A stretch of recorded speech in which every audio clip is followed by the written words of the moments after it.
Hello, everyone. Thank you so much for joining us. We're learning Parshat Re'ei, 8 lessons that we can learn from the Parsha. Let's get right to it. From the very beginning, a few lessons from the first pasuk in the Parsha, Perek Yud Aleph, pasuk Chaf Aleph, Re'ei. Moshe Rabbeinu says, "See, Anochi notei lifnechem hayom." I'm presenting before you today, Bracha uklala. You have the option of blessing. You have the option of curse. The Vilna Gaon sees in 3 words in this parsha what I would almost call the key to motivation, to recognizing that you can be an Eved Hashem. First, the word Re'ei. Shelo yomar adam ma'ani ki evcha levadi derech tova. Who am I? Who am I that I can decide on my own to go against what everyone else around me is doing? Imrov ha'olam itnai bara. Most of the world is acting improperly. Am I going to go against the culture that's around me? Lachein amar, that's what it says, a kasuv, re'ei, b'lashon yachid. Re'ei et asher lefanecha, aseyat shalcha, al tashkiach el ha'olam. So we start off in the singular. Moshe Rabbeinu is speaking to the Jewish people in Sefer DVaram in the plural, but now all of a sudden we have the singular, re'ei. You go through your own process of analysis and don't allow yourself to be pulled after the negative ways of the world around you. You have the capacity on your own to do what you believe is right. That's part 1. Then it says, Lifnechem, in front of all of you. Says the Vilna Gaon, Im Yomar Adam, Eich uchal hadas ma derech hatova. How can I know what the right path is? Uma derech hara, what's the bad path? Harei hakol mechus v'nelav, everything's covered and hidden. Ba kasav v'koveya, the Torah says, Lifnechem. It's in front of you. You can see the right path. Ayin u'vachein, look into it, test it. Shema or a, listen, see. Ba'ayin bochen is as mahalach hakora shel ha'uma. Interesting, the Gra says, see what's happening to the Jewish people. See their story. And everything will be clear to you. Can you imagine? The Vilna Gaon is saying that a few hundred years ago. Look what's happening in front of you to the Jewish people, and it's obvious that the Torah is true, that Hashem is there. How much more so today? Each individual, look what's happening. Look at the story of the Jewish people and the return to the land of Israel and their flourishing in the land of Israel and the prophecies that are coming true. That in and of itself should be the motivation to recognize that Torah is true and to follow in the ways of the Torah. And then the Vilna Gaon says, Moshe says one more word, Hayom, today. Shema Yomar Adam, a person might say, Matakana Yeshli, how can I possibly do this? I've done so many things that are wrong. What can I possibly do with all the sins that I've done? There's nothing that I can do to repair myself, to get on the right track. Lachein Omer Hayom. That's why he says today. Kol Yom Yeh Beinach Chadash. Every single day is a new day. You could start fresh any single day. In one pasuk, the Vilna Gaon sees so many messages in terms of motivating ourselves to be Ovdei Hashem. Number 1, Re'ei, in singular, go against the world. Follow what you see on your own. Number 2, Lifnechem, that is happening right in front of your eyes. Hashem is inspiring you by the things that are happening, especially to the Jewish people. And number 3, Hayom, don't worry about the past. There is the path of tshuva. You're able to wake up every single day ready to serve Hashem anew without being dragged down by what you've done in the past. Lesson number 1, every single person has the capacity to serve Hashem, to be inspired to serve Hashem, regardless of what's happening around us, regardless of what we've done in our past. Number 2, building off of this theme of Re'ei being in the singular, the Chatam Sofer asks, Lama mascha b'lashon yachid Re'ei? Why does it start in the singular of Re'ei, see in the singular, u'masayim b'lashon rabim lifnechem, and the pasuk continues and goes on to the plural in front of you. The Re'ei is in the singular, the lifnechem is in the plural. Says the Chatam Sofer, Yesh kan remez lamasha amru Chazal. This is a hint to what the Chazal say in the Gemara in Kedushin Daf Mem. Ha'olam nidon acharei rubo. That the world's judgment takes place based on its majority. The hayachad nidin acharubo, and every individual basically is included in this judgment of where the world is, the majority of the world. Now here's the words. Aseh mitzvah achat, do one mitzvah, ashrav. Praiseworthy is the person who does the mitzvah. Why? Because it could be that one mitzvah, sheichriya et atzmo et kol ha'olam l'kav zchut. That could be what takes you and the rest of the world over the finish line to the positive side. Asa avera achat, but if you do one avera, oy lo, woe unto him sheichriya et atzmo et kol ha'olam kulo l'kav chova. You've taken the whole world towards the negative side. What an amazing, amazing concept in terms of the significance of every single person. This idea of Bishvili Nivra Ha'olam, the world was created for me. In my doing one mitzvah, that might be doing wonders for the entire world. In doing one Avera, I might be doing something very destructive for the entire world. This is going to be lesson number 2. To understand the power that exists in every single act that we do. We don't see it that way. Yeah, I have a mitzvah, check. Oh, I have an Avera X. The ramifications for the world, and I would emphasize on the positive side of every single act of kindness, of every single mitzvah that we do, is immeasurable. It's beyond our capacity to understand it. But just put it into these terms of Re'ei and Bifnechem, of the singular person having the impact for the entire world, this idea that the whole world might be even, and I have the ability to bring it over to the side of positive, let that be a motivator as we try to live our daily lives by doing mitzvot. Lesson number 2, the world was created for you. You have the power to sway the world, and the way Hashem runs the world in one way or the other. Moving on to lesson number 3. So Moshe says, I placed before you bracha and klala. There's blessing and there's curse. Continuing the next pasuk, DVaram Yud Aleph Chaf Zayin, et bracha. The bracha, what is the bracha? Asher tishma'u al mitzvot Hashem Elokechem. Now most people would translate this asher to be when you do what God has told you to do, then there will be all these brachot that comes. But the simple reading says, et bracha. What is the blessing? That you listen to the words of God. Says Rav Hirsch in his beautiful words. The actual fulfillment of God's commands is already in itself a real part of the blessing, which not only follows obedience, but starts to be realized by and with the carrying out of the mitzvah. We associate bracha with, oh, God's going to bring rain, there's not going to be illness, children are going to be born. But the pasuk says, and Rav Hirsch points out, et bracha, the very act of living your life in accordance with what God has commanded, that very act itself is the bracha.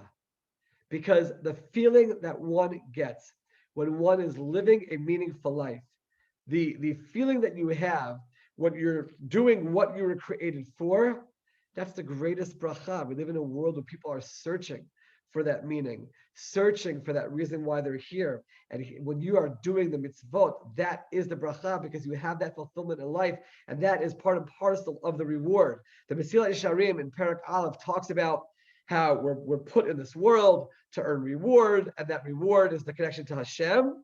And he says, Umakom ha'idun hazeh be'emet hu olam haba. Where is the true place for that reward of the connection to God? It's in the next world. It's in olam haba. But look at the word that the Ramchal uses. He says the place for this be'emet, in truth, is in olam haba. But in olam hazeh, you can have that as well. You can have that connection to Hashem in this world. When you do the mitzvot, when you're trying to establish that connection, that in and of itself gives yourself the meaningful life. That in and of itself is the reward. To recognize lesson number 3, the reward itself that comes by living a life of avodat Hashem, with a relationship with God, the meaning that comes from that, that is the reward that we're ultimately striving for. Lesson number 4. DVaram Yudbet Chaf Aleph. The Torah is talking about how Hashem is going to expand your borders and you're going to want to eat meat. You're going to slaughter the animals ka'asher tziviticha, as I have commanded to you. If you look through the entire Torah, you are not going to find any place where God tells us how to do shechita, how to slaughter an animal properly according to halacha. And yet he says over here, as I have commanded you. It's hard sometimes because so much of what we're commanded to do is in the Torah Shabbat Peh, is in the oral Torah. And a person might say, yeah, I believe that God gave the written Torah, but this oral Torah, adding on so many more laws, that's not something which is part of Har Sinai. It wasn't given at Har Sinai. It wasn't given by Moshe. It's something which is added on at a later point. Maybe I don't have to keep those. And then comes along these two words, Ka'asher tziviticha, where Moshe says, God says, slaughter your animals as I have commanded you. Where did he command us?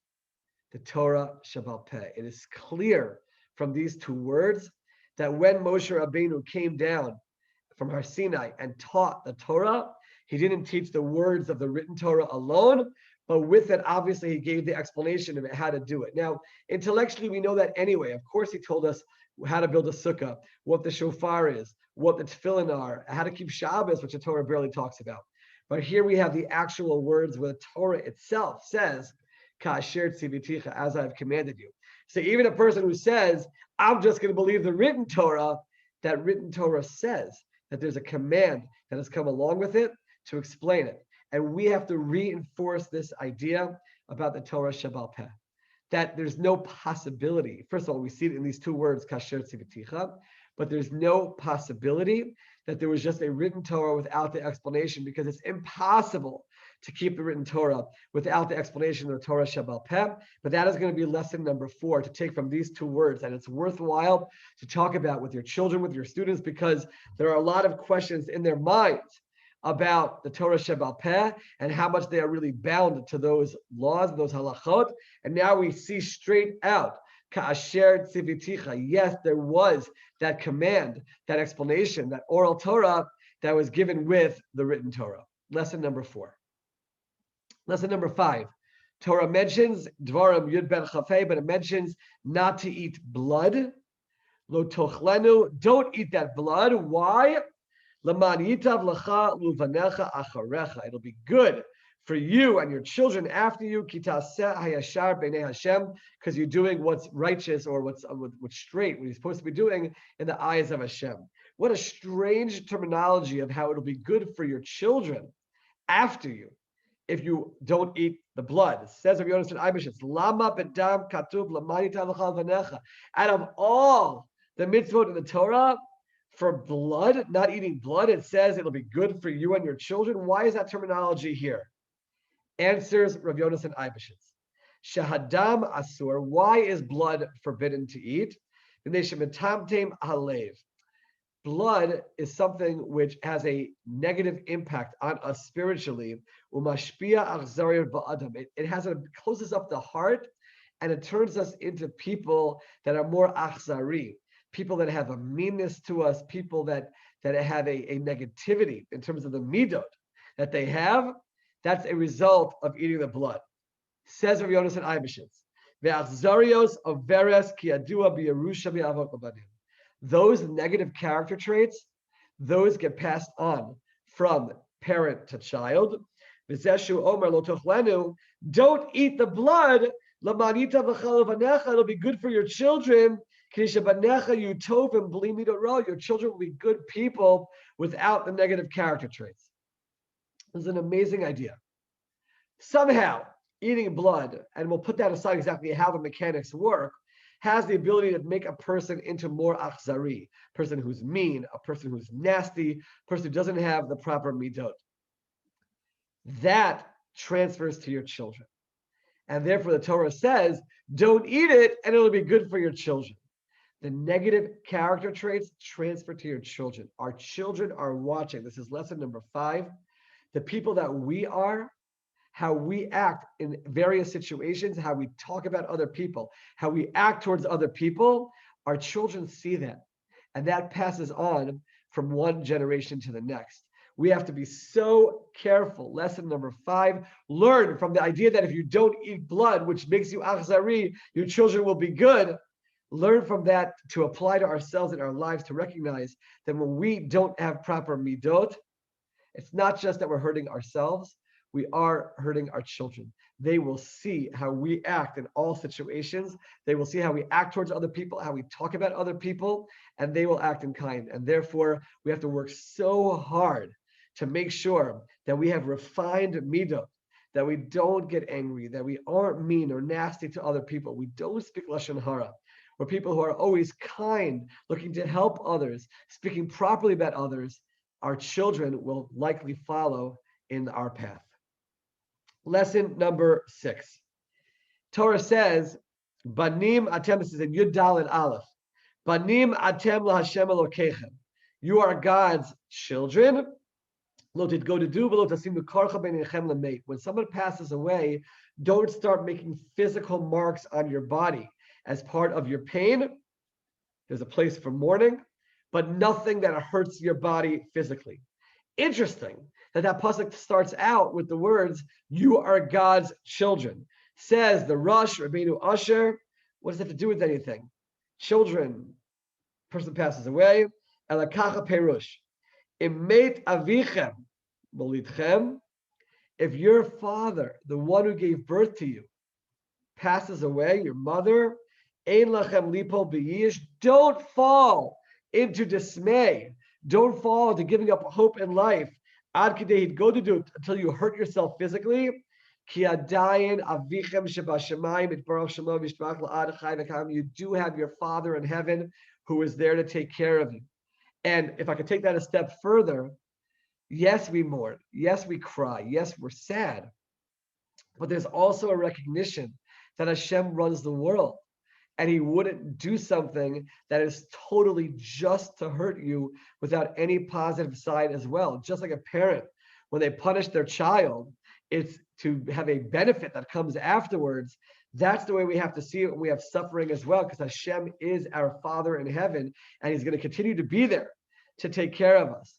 I often think about Rabbi Akiva, who was this person who always looked at the positive. You see that over and over in the stories of Chazal. In Masechet Yuma, Perachet, Mishnah Yud, what do we have? The well-known words, Amar Rabbi Akiva, Ashreichem Yisrael. Praiseworthy are you, the Jewish people. Lifnei mi atem mitarim, in front of who do you become pure? Umi mitar eschem, who purifies you? Avichem shabashamayim. It's Hashem, your Father in Shamayim. Rabbi Akiva lived during the Churban Beit HaMikdash. He saw the destruction of the Second Temple. Can you imagine what it felt like to go from one Yom Kippur where you have a Beit HaMikdash and now you have a Yom Kippur without a Beit HaMikdash? There's no doubt the people were downtrodden, they were sad, maybe even Yewish, they were giving up hope. How can we have a Yom Kippur? Comes along Rabbi Akiva and says, no. Ultimately, your relationship is with Hashem, and he's the one who is mitahar. Look at the positive side. Hashem is still there. There's no Beit HaMikdash, and that's horrific, but we still have Hashem. No matter what situation a person is in, there's never a place for totally reaching a place of personal destruction, of personal yish, of giving up hope, because you have Hashem there. This is lesson number 6. You are Hashem's children. And no matter what happens in your life, he loves you.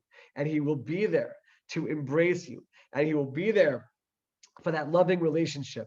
And that should always give a person hope and never allow a person to fall to total despair. Lesson number 6. Lesson number 7. Yud Daled Chafbet. Aser ta'aser et kol tuad zarecha. We're supposed to take off ma'aser, 1/10 of our crops. The Gemara in Shabbos Kuf Yutet says, Aser bishvil shatit asher. What is that double language of aser ta'aser? Take off ma'aser. Give your tzedakah so that you can be wealthy. Unbelievable. We would think that the less money I give away, the more money I have. And now all of a sudden we're taught this idea that the act of tzedakah enables a person to have wealth, to have more economically, financially, materialistically. You can have more by giving tzedakah.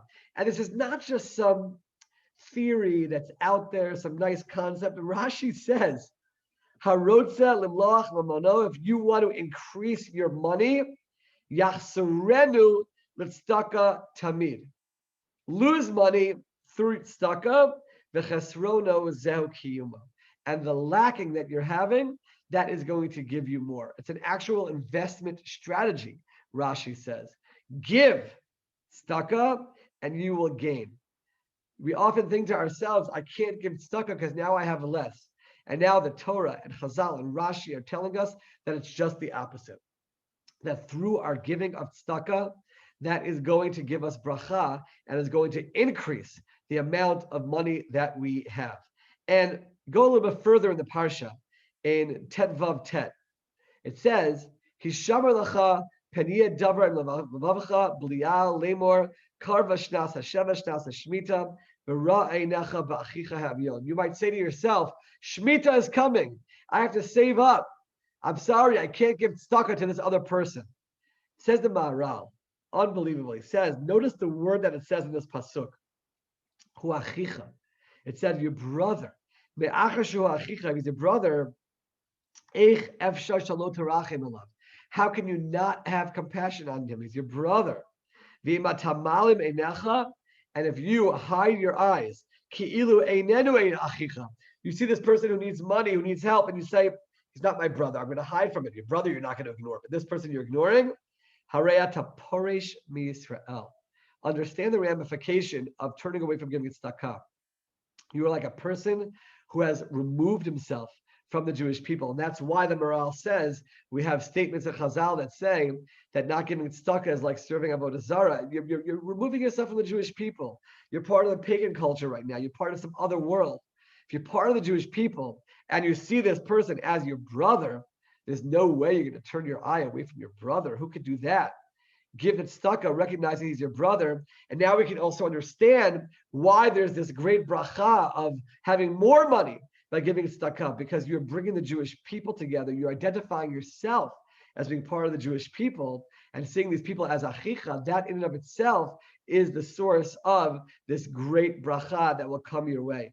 Lesson number 7, aser to aser, recognize that giving tzedakah, that is going to be the source of the bracha for you, to be part of the Jewish people and to have this economic gain by giving away your money. Finally, lesson number 8, DVaram Yud Daled Chav Daled. Ki yirba micha haderech, you live far away. Ki lo tuchal se'eto, ki yircha micha hamakom. This is talking on a simple level of being physically far away from the Beit HaMikdash, and you're not able to handle the burden of going to Yerushalayim. But says the Al Shech HaKadosh, in mitzvot atorah ein la'ol u'masa alecha. Right? What did it say? It's lo tuchal se'eto. I can't handle it anymore. If serving Hashem is something which you see as being very difficult, ki lo tuchal se'eto, you can't handle it.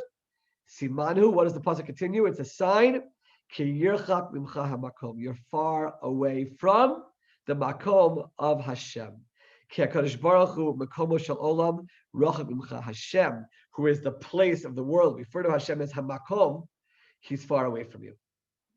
Because if you have a close relationship with Hashem, you're not going to see Avodat Hashem as a burden. You're going to see it as something which is a joy. And therefore, the Torah is saying to you over here, be sensitive, be on the lookout for Yirchak HaMakom Mimcha, that you feel far away from Hashem. Because if you feel far away from Hashem, then you are opening yourself up to the possibility of not wanting to be an Eved Hashem, not wanting to do Torah mitzvot, just a burden. But if you work on establishing a relationship with God, then fulfilling the things that God has commanded us to do is not only not a burden, but it becomes a joy. Because now I'm doing something for this being and to connect further to this being that I love so much. And this is lesson number 8. We don't talk about this very much. We don't.